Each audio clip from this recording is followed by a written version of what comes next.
So JPMorgan published two scenarios. We think the first one, which is our base case, is sort of a measured response by Saudi, where they increase oil production from 9.7 million barrels per day to sort of 10.2 million barrels per day in the coming quarters. And that gives a sort of base case Brent view on average for the year. We have $44. We think next quarter 37 and 3Q 42. And then we have a bear case where we see Saudi really increasing production, whereby it's all out, and by year end they're at 11 million barrels per day. And in that case, we sort of have an average oil price for the year at $39 Brent. Do any of these recent developments, though, change the longer term view of 2 years out? Yeah, that's a very good question. Look, we've done a lot of work around the long run cost of oil. So we have a $60 Brent view. That view assumes, look, we still are at long-term trend for oil demand growth. That's say 1% a year in the coming 5-10 years. If you look over the last 6 years, we've had a lot of underinvestment in oil.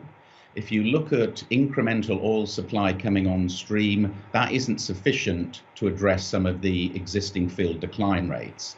And therefore, we see more upside risk in the longer term. Scott, can the industry in the U.S., in terms of these North American shale producers, withstand this?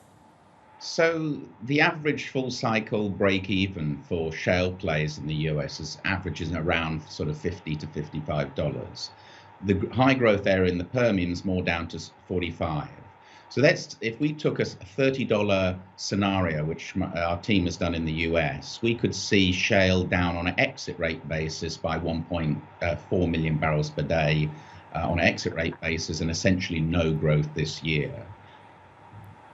And when they're talking about these state actors manipulating the prices here, I mean, a lot of attention around the relationship between Russia and Saudi and the perceived breakdown of it. I mean, what does that mean for you as a trader?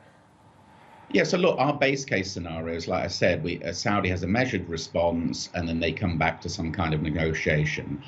If you look at fiscal break-evens for Russia, we think it's around sort of $25 to $30. For Saudi, it's around sort of 45 to 50. So they can tolerate some of the low prices for a period of time, let's say 6 months. But both of these countries can't do that sustainably.